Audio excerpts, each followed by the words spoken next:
Most companies have good demographic and transactional information about their customers, and until now, this information was enough to identify and interact with them. Imagine if a bank knew that one of their gold customers, Ram, is planning to go on vacation. As Ram browses travel sites making plans for his vacation, the bank gains valuable information about his intent and behavior. The Sethi Connected Marketing Platform, working in the background, helps the bank import new data about customers like Ram and improve their intelligence about people. This helps the bank add new variables to their analytics and insighting work. The Sethi Connected Marketing Platform helps traditional companies with limited digital touchpoints connect the data gathered in their offline stores and marry them with the digital footprints of their customers. It helps companies drive customer acquisition across offline channels using online marketing. Sethi Connected Marketing Platform. It's built for the intent economy, and it unifies and orchestrates offline and online data. Enrich customer information. Increase media effectiveness. Drive seamless customer engagement. Get data smart with Sethi Connected Marketing Platform.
Ladies and gentlemen, welcome back. I'm saying welcoming you back because I do hope that you've got some time in between to check out and leave those impressions on the platform, because every impression out there leads you to build up on your leaderboard scores. So keep going, because exciting vouchers also awaiting your attention.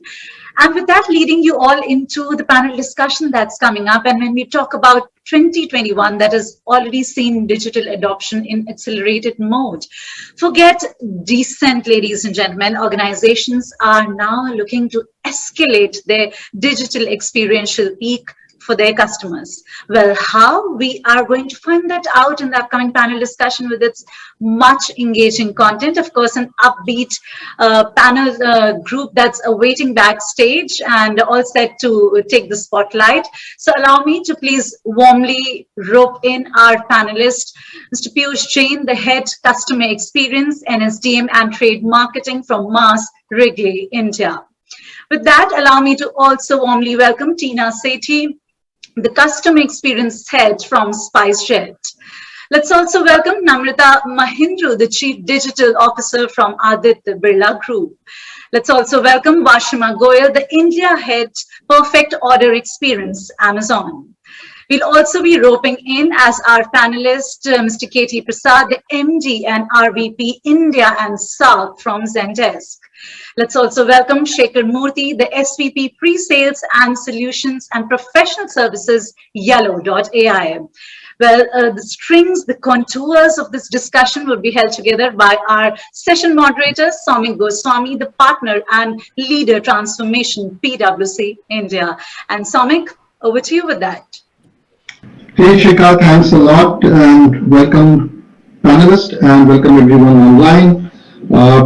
Privileged to have a very diversified panel in terms of their experience and the industry they represent to talk on a very apt topic, which is around the consumer and the customer experience, which probably has seen the maximum change and shift in the last 15 to 18 months. While we were all trying to become digital savvy in our own way to engage, to buy products and services, I think the pandemic event kind of shifted the gear and put everything on a fast track. All from the lens of the consumer trying to buy a product or service, and also as someone who is trying to sell a product or service, both the lens change. As we come out of pandemic, how do we deal with this changing world? Because this is supposed to be the new normal. On that aspect, it is a great honor to host this panel to hear their experience, hear some of the strategies that they are grappling with, and share their experience in how they are trying to manage the new normal in setting the customer expectations right. As we all know, that the pandemic threw some, strange, I would say, threads or patterns in terms of consumer engagement and expectation. Look at ourselves. The way we used to buy a product and services has changed. Look at the, I would say the basket that we buy now. Probably the mix of the basket has changed. Whether we are trying to buy product or services through online, whether we are trying to get something at a doorstep, or whether we are trying to get a product or services when we are trying to buy it in a different world. For example, I have Tinha from Spicejet.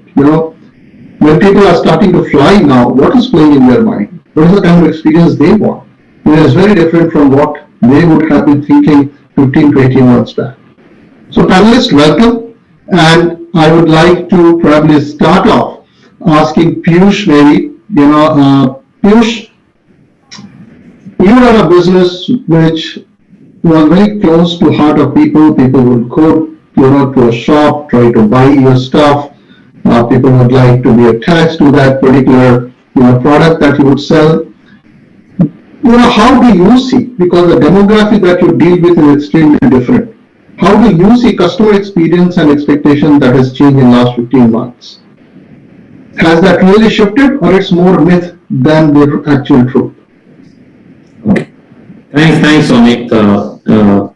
Yes, so pandemic has certainly, changed the way we behave, right? Our mindset has changed over the last 15 odd months, right? It has two dimensions. First is about how do you consume, and second is what do we consume, right?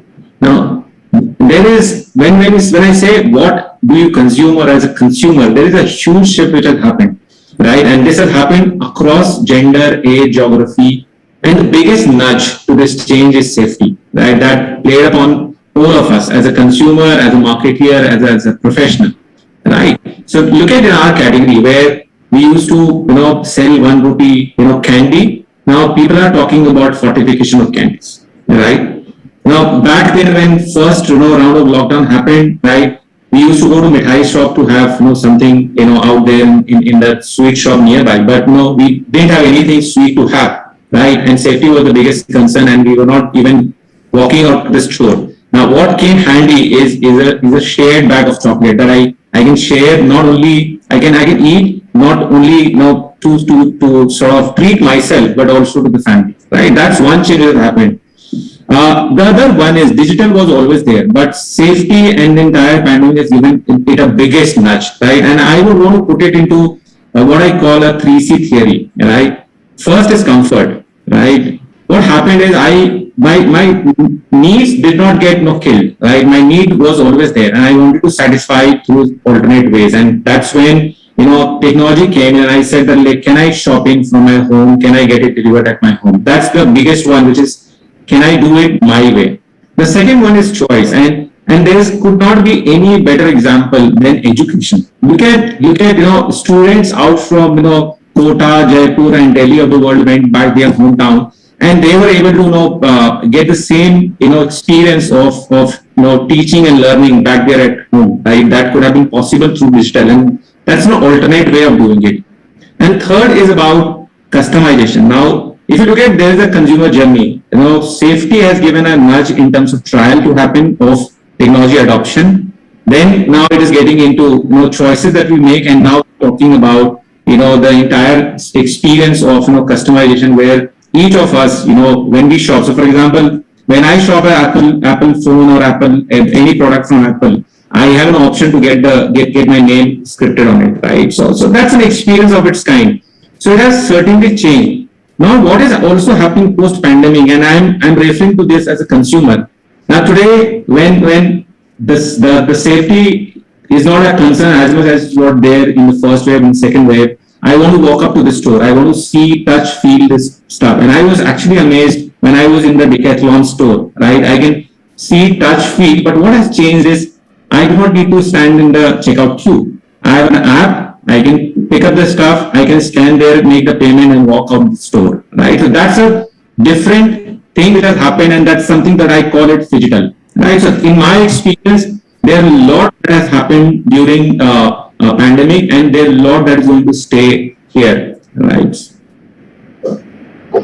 Thanks, Piyush. That gave a very good perspective. I would like to move to Vashima. Amazon kind of became a household name, as we got into pandemic. But the need of the people changed. The basket changed. What people would ideally buy from Amazon for impulsive buying, maybe buying some high-end products, etc. I think as pandemic came in and we had a lockdown, I think the basket changed, the composition of the needs changed. How was the experience for you to plan for this customer experience change? Because businesses had to write this digital engagement in this hybrid world. So any experience that you would like to share? Sure. Thank you, Somick, for this opportunity. So pandemic, as we saw, it was a big game changer for pivoting of a lot of expectations and a lot of product offering for the customers and for the companies also. So what we saw that pandemic not only changed customer experience, but it also changed the customer demographic. It allowed a lot of users who were not earlier buying from e-commerce. So there are certain set of customers who are used to buying, who are trained, but then you had new customers added to the platform. So the customer experience expectations not only changed from what the existing customers want, but the needs of the new customers were added. Also, the dynamic of the products that was offered, the whole length and breadth of the product experience changed.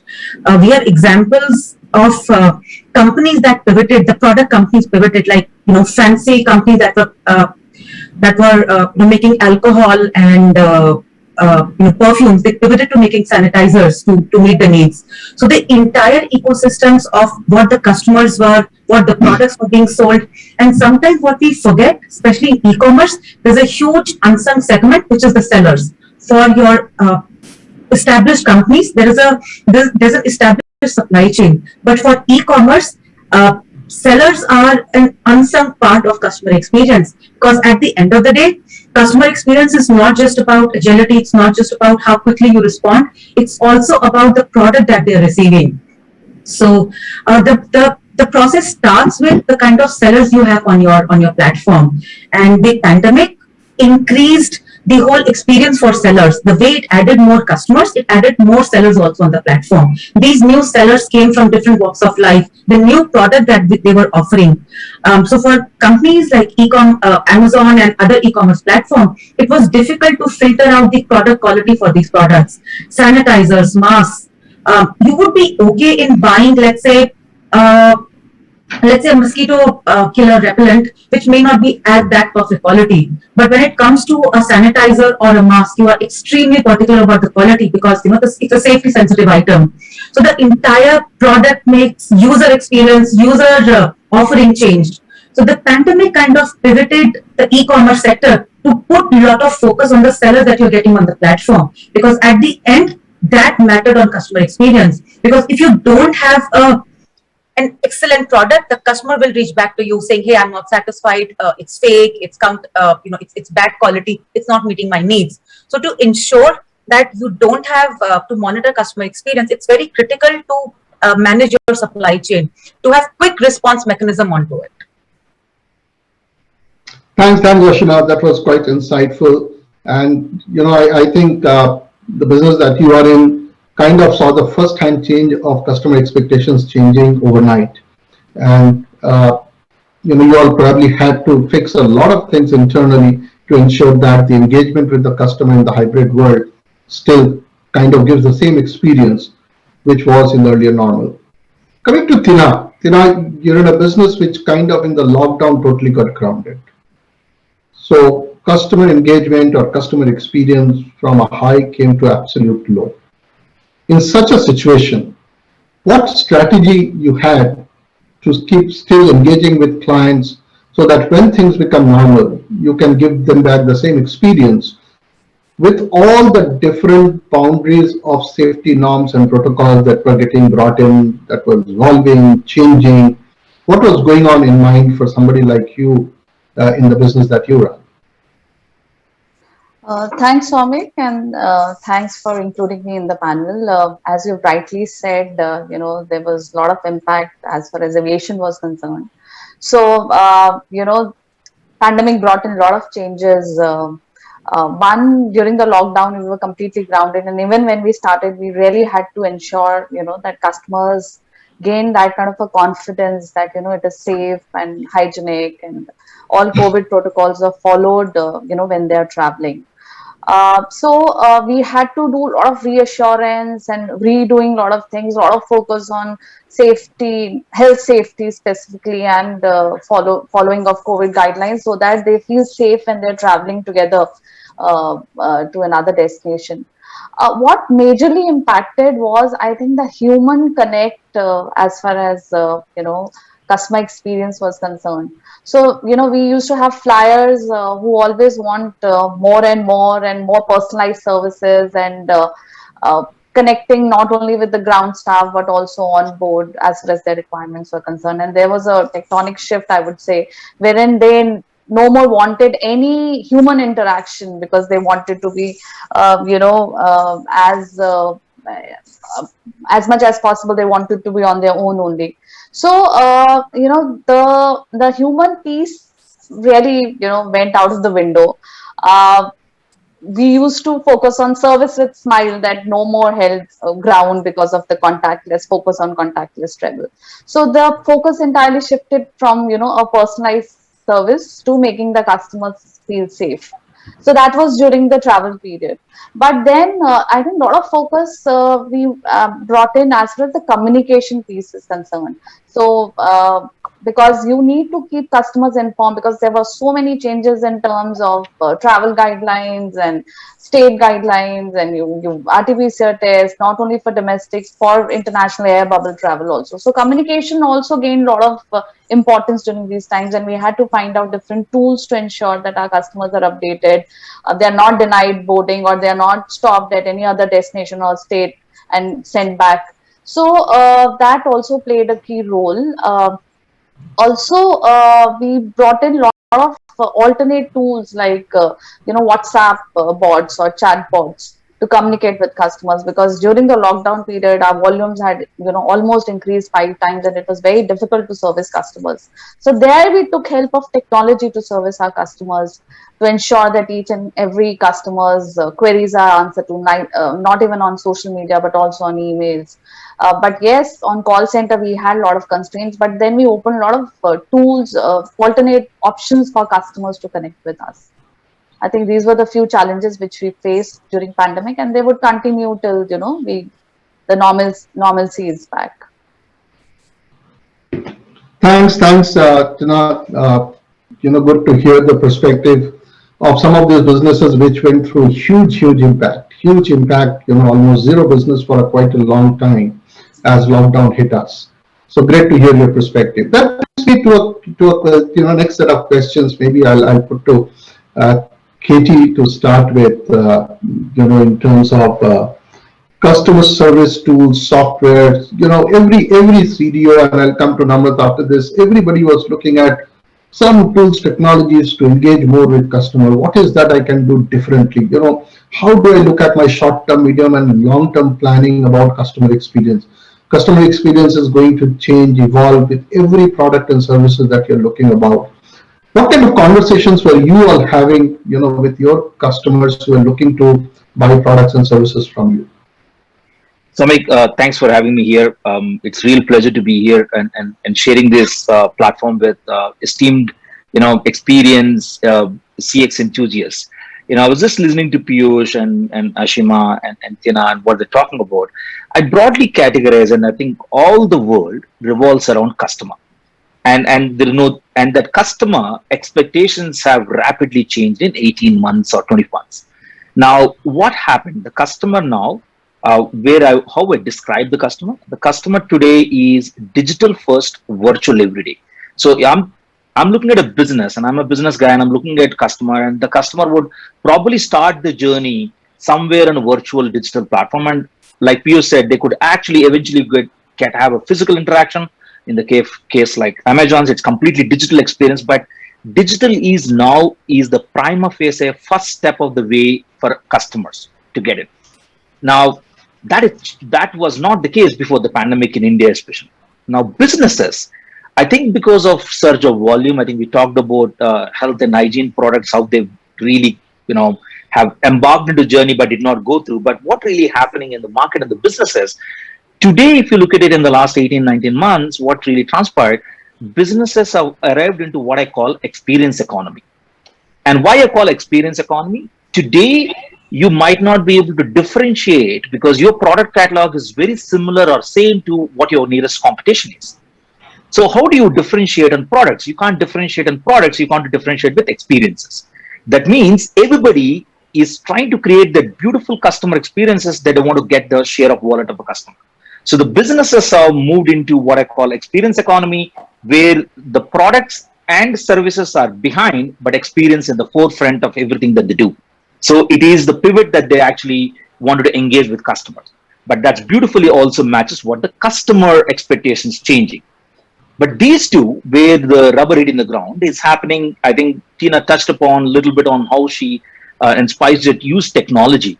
I think if you look at if your customer starting in a digital journey, and the way we look at actually, they might start with interaction with a bot, like Tinha's talked about it, but they might not get the requisite help that is on the bot. They might want to talk to a human being, or they might want to go self-service without talking to a bot or anything. They want to go to your help center, get the information, what we call a help.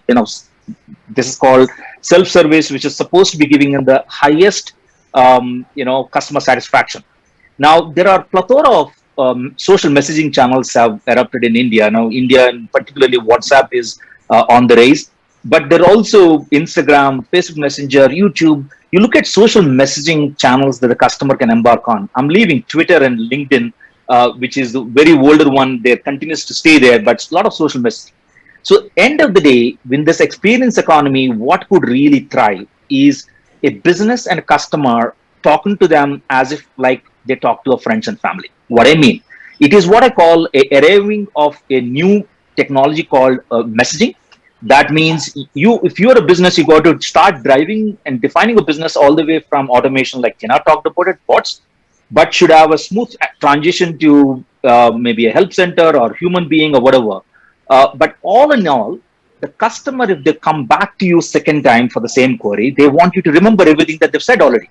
It's the same way that you and me interact on our WhatsApp, right? So let's say you and me talk today, and if you're connected about 2 months ago, you would go back and look at historical, the conversation. So it's very similar experiences is what customers are expecting, and that's what making them personalized. I think Ashima talked about being personalization. Everybody talked about it. That's how you drive not just customer, but also the contact center agent or the person who's serving the customer can also see what the customer is raising queries for, what are the interactions that they had. Oh, they've started with the bot. Bot did not help this information. Maybe I should not provide the same information again because the customer said it was not helpful. I think threading of conversations and all into messaging is a new era of how I call, with the future of CX would be in the days to come. Thanks, Katie. That was quite insightful and pretty much apt and to the point. Which leads me to another question with maybe Shekar, because Katie just mentioned that you would like to know more and more about customers. So which means primarily data became the absolute important fuel to work on to know your customers better, to deep dive more and more to understand what could we do differently. What were some of the challenges that you also faced with that? Because as you become digital, as you have a lot of data coming in, there's also question about data privacy, data being misused, you're getting spammed, etc. So, any perspective of what you were hearing from customers, how you were leveraging some of these, trends that were evolving to, engage with customers better and give them much more personalized service? Absolutely, Somick. Thank you. So basically, as they say, data is the new oil, right? So obviously you can use it to an advantage to somewhat make your conversation with the customers hyper personalized, as well as to offer a differentiated and superior customer experience. So again, kind of goes both ways. Our clients' concern primarily are twofold. One, when I am trusting so much of data across their customer journey, starting from marketing to customer acquisition to customer support to loyalty, how do you ensure?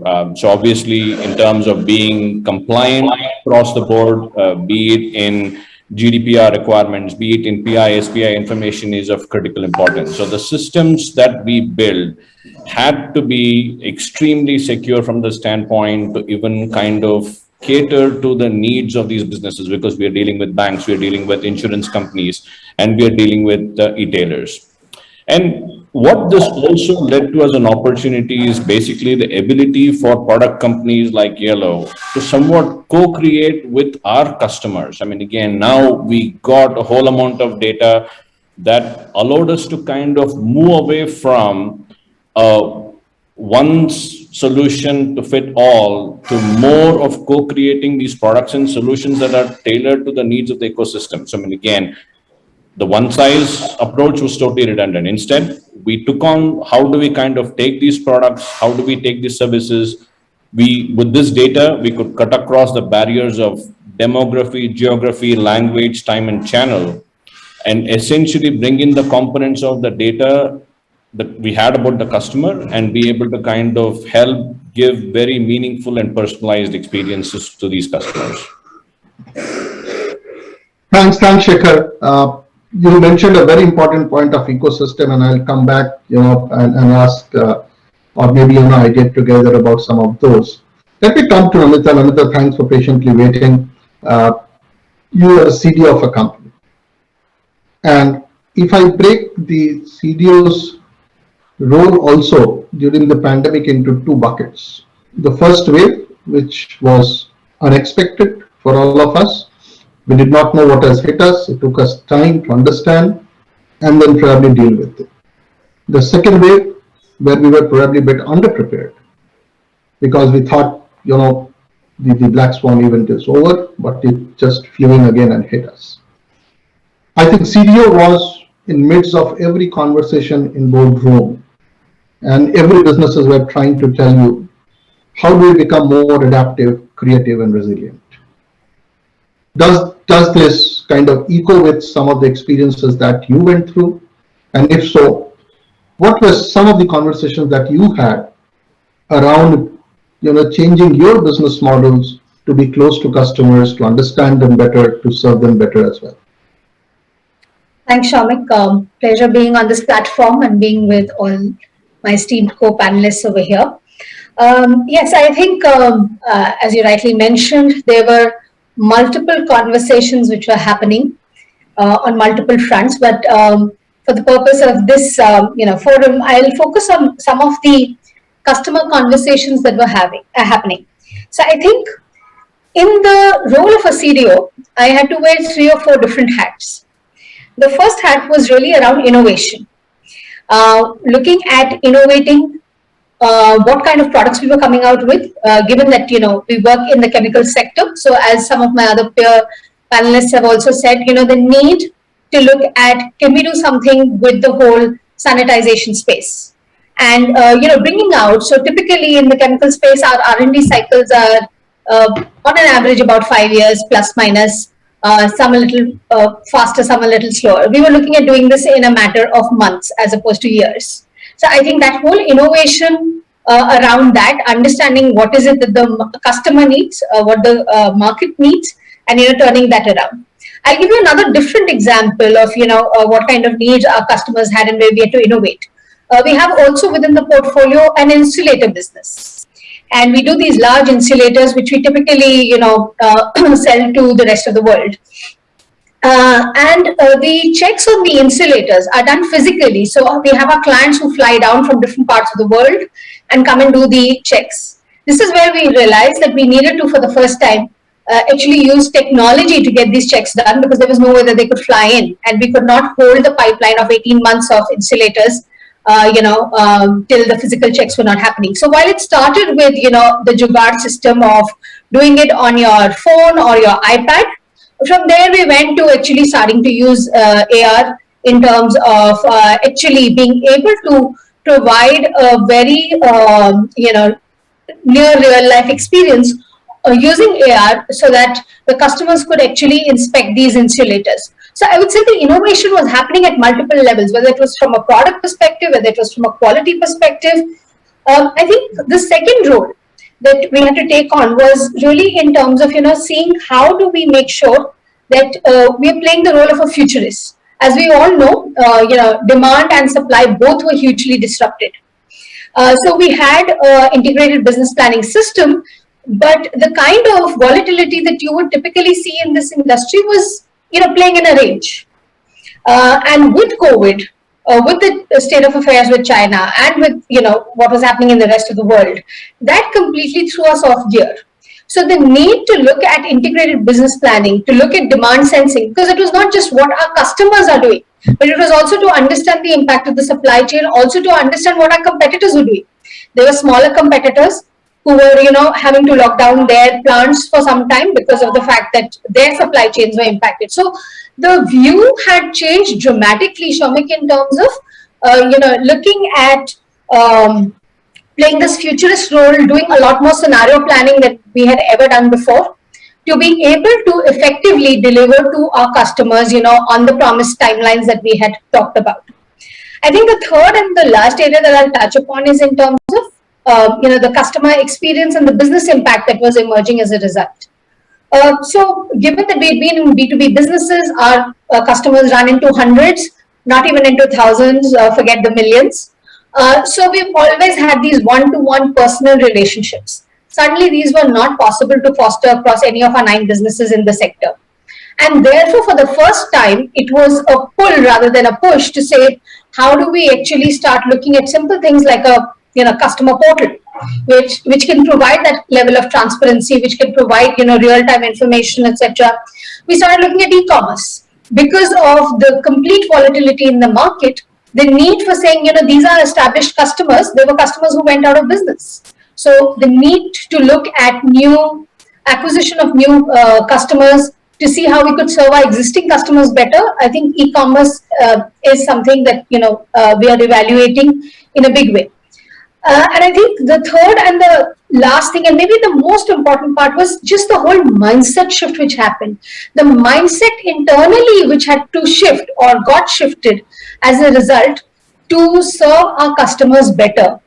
So that mindset shift in terms of, talking the digital language with the customers, because these customers are global in nature. So for the first time, we were having that kind of a connect with them, which was at a slightly different level, where the language, as I said, was digital. The DNA, I won't say is still digital, but it is at least started progressing towards that. And I think those were some of the key changes which are not going to reverse, because as we see things changing, I don't think we're going to go back to saying, okay, fine, let's just go to an only physical touch or physical interaction channel. So this hybrid model of interaction, the going omni-channel, is something that is here to stay in terms of both business impact as well as the customer experience. Thanks, Namrita. I think you made some valid points. I think till maybe 18-24 months back, people used to think a lot about omni-channel and say whether it is a luxury, whether we should have it and all. Now probably it is a hygiene factor for running a business. Yes, a lot of those decisions which probably were parked for future kind of got adopted very fast in this new normal, because that was the only way to maybe engage and serve the customers better. Shekar mentioned a point about ecosystem, and I will come to both maybe Vashima and Piyush, because Piyush, you sell a product which probably is available online, and Vashima, you have an infra to get product to people's doorstep. But behind this is a big ecosystem of supplier, aggregator, the transporter.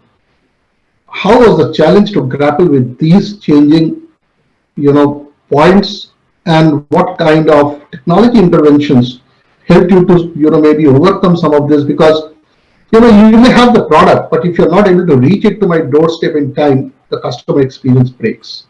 And it has a great, direct impact on brand, brand of, the Piyush is the brand that you deal with, because people will say, oh, this product is not available, and Vashima, the brand through which this product is going to come to me, where experience matters a lot, in our everyday life today. So how did you both grapple with some of these? Maybe any one of you can start giving your perspective, and another person can follow. Okay. So I'll not. I'll first go the physical way, right? So still India is, India has almost around 10 million retail stores where any FMCG is being sold, right? These are mom and pop stores, right? And they are typically being served by physically and by people going into the store. Now, when pandemic happened, right, it was for the first time, right? We did not, more on the safety reason, also government guidelines and all of that, we did not have anyone who could go to the stores. Now, that was actually, there was a consumer who was wanting our products, right? But we were unable to service it more because of guidelines and safety reasons, right? And this for the first time, and Shekar spoke about ecosystem, and that's for the first time, we said that, is there any alternate that we can pick up and reach to the consumers directly? And that's when we picked up WhatsApp as an alternate way of, order mechanism. And why did we pick up WhatsApp? Because, adoption is the biggest challenge when you talk about technology, right? We said that we want to go through a route which prevails in the ecosystem, that consumer wants to, is already, part of that ecosystem and experience that the way they want it to be, right? And then we picked up WhatsApp as a platform where the consumer himself or even the retailer himself could place an order, right? That's one. There was a huge disconnectivity, and when Somick, you spoke about, the ecosystem, internal ecosystem itself, right? We were not able to talk to our sales team. We were not able to talk to our salesmen on the field, and that's when we said that, can we have and can we have a tool by which we would want to hear the problems the way they want to express it. Today, what used to happen is we used to have Power BI, we used to have your Tableau and all of that. The reports used to go in top down. We wanted the local language, local understanding to be leveraged to be able to service our consumers. And we rolled out our entire analytics on a WhatsApp platform, which works on AI and machine learning, and uses the microphone of the phone, and you can just speak your problem statement and you have your dashboard right on your WhatsApp platform, right? So all of those helped us, getting those local understanding, because everything was chaotic, right? You did not know which district is closed, which district is open, where is what happening, and we had to connect to the ground and we could listen from the ground itself, right? And I think that helped us from a tech standpoint of view to be able to connect better. And just to let you know that we've actually came out with flying colors, right? We as a business, we've grown significantly, right?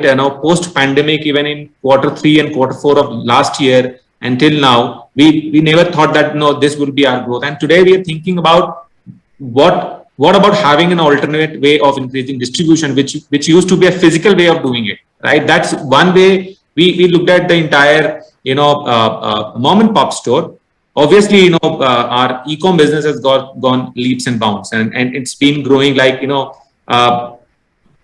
previous somebody spoke about, sanitizer went to 1400%. I'm sure that Vasima will also talk about FMCG as a landscape has gone many-fold, and grocery has gone many-fold from a category standpoint. We actually, we got advantage of that, and we built our ecosystem, appropriately.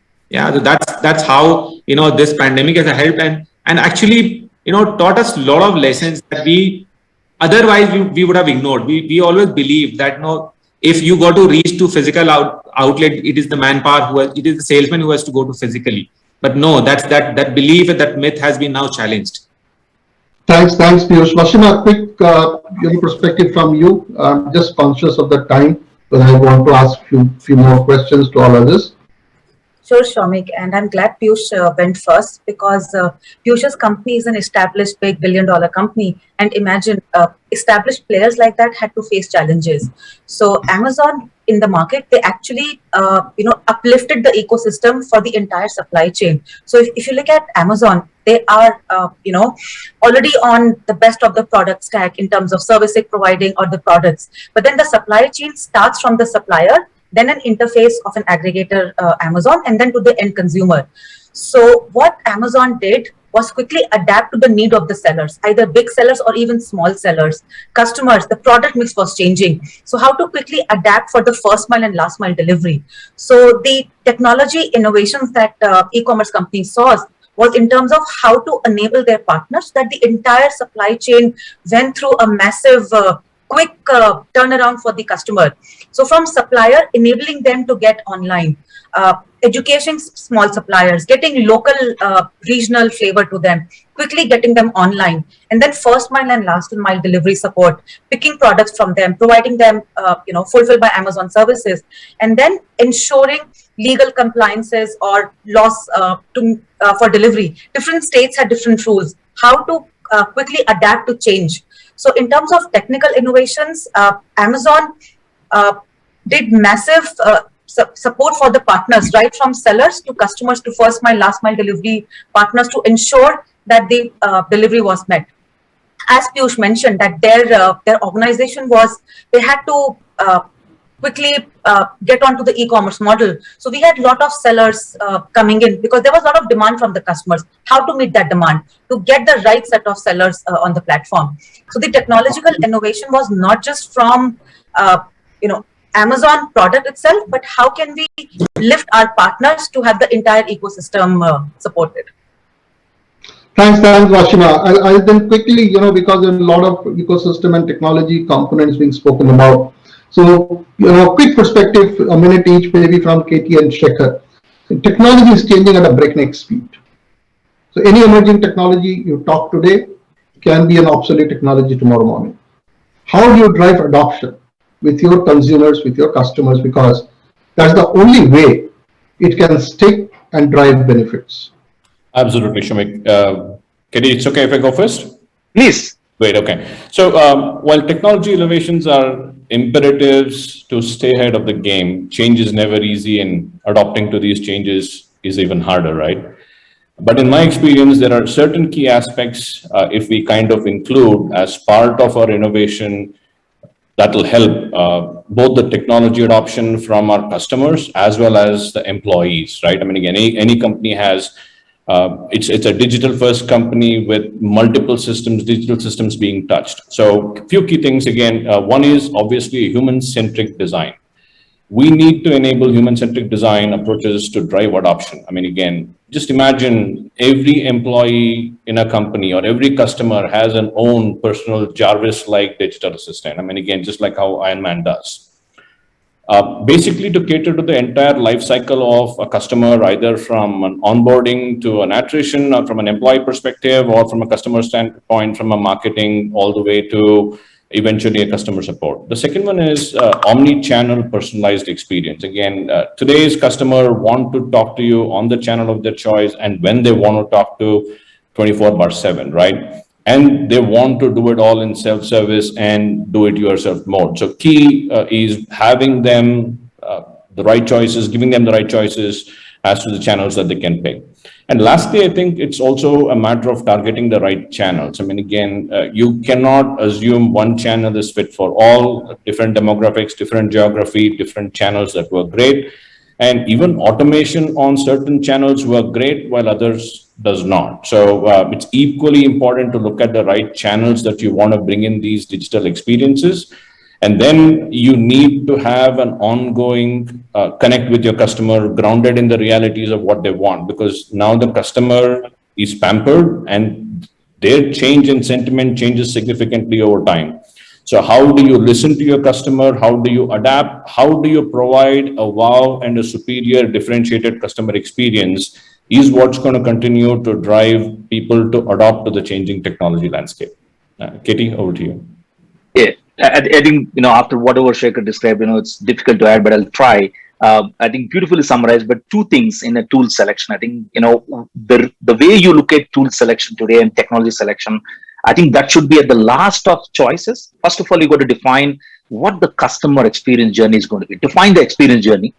Identify what would solve that experience journey in terms of, sometimes, it's a physical interaction will solve that problem. Don't try to retrofit something else there.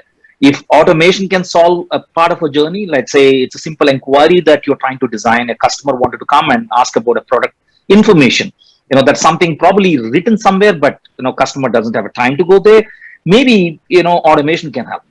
A credit card loss, for instance, don't try to put an automation there and put a bot, customer anxiety comes in there. So identifying what channel, what technology helps, all should map back to customer experience journey. That's number one.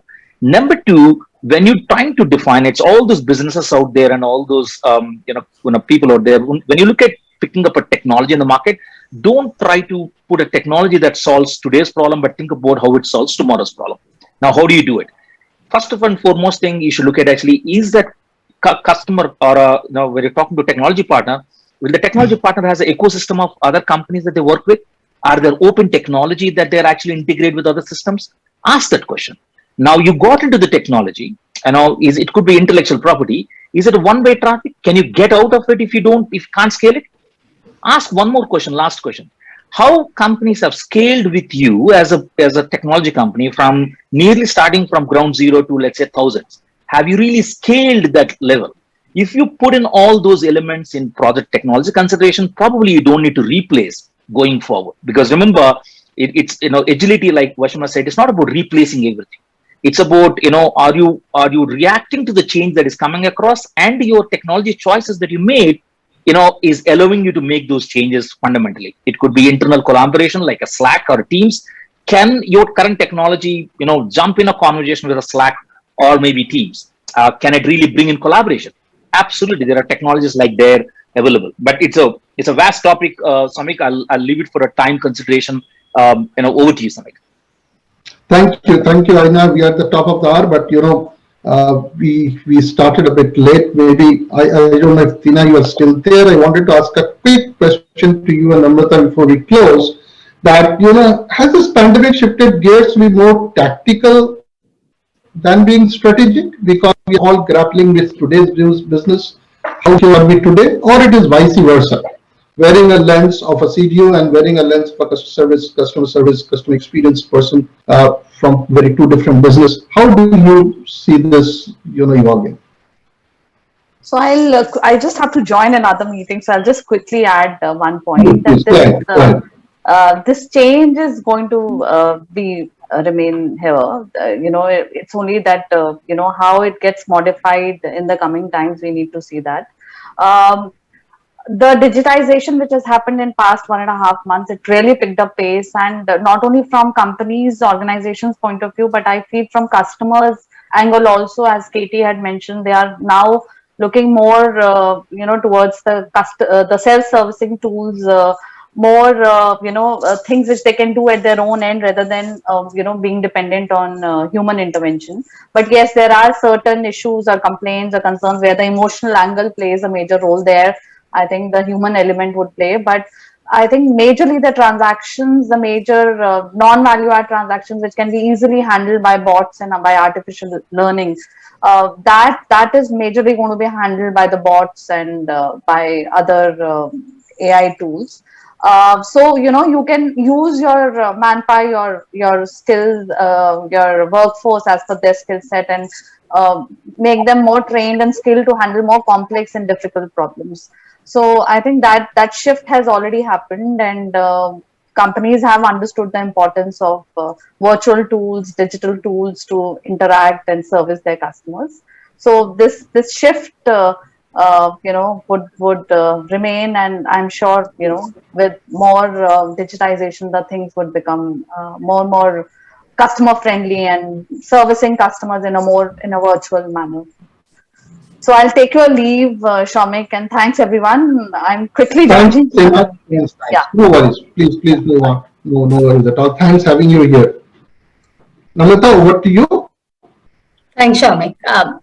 So just building on, what Tina was saying, a couple of thoughts. I think what most importantly and strategically the pandemic has done is that it has led to an unfreeze of mindsets. It has opened up everybody's minds to the fact that there can be another way of looking at life, looking at work, looking at, experiences. And I think that is the most strategic move inadvertently, which has happened for all of us. Now, as a consumer, as a business, how do we cash in on that? Yes, in the last 18 months, it has been fairly tactical. But I think it has also set forth some strategic questions. For example, in the short term, it allowed us to actually start directly engaging with our customers. And I'll give an example of our fertilizer business where, of course, agriculture went on despite the pandemic. And so this was the first time that we actually, reached out to the farmers directly, as opposed to, just the retail channels or the wholesaler channels that we had. And in this endeavor to get to know them, we have built up a much richer database.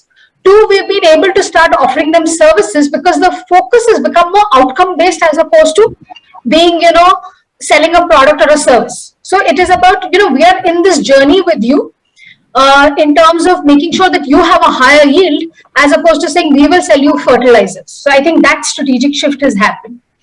I think the second point I'll make is at this point in time, customers for convenience sake have shared a lot of their data.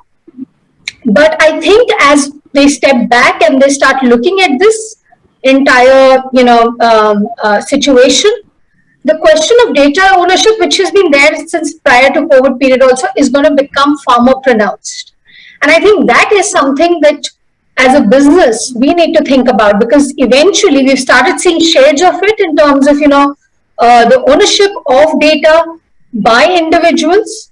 And that is going to change. That's going to be a paradigm shift, which is going to happen for businesses, because customers are going to choose whether they want to allow you to be a part of their customer journey. It is not about, the business's customer journey as we have outlined that customer journey. It is about the customer's customer journey, and are they going to invite you into that journey or not? And I think that is something that I see.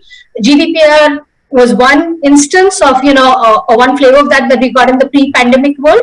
I think this is going to get accelerated in a big way as we move forward. And I think the other piece is around the whole ethics piece, around conversational AI, given that they're using so much of it. I think right now everybody is looking at just the convenience angle.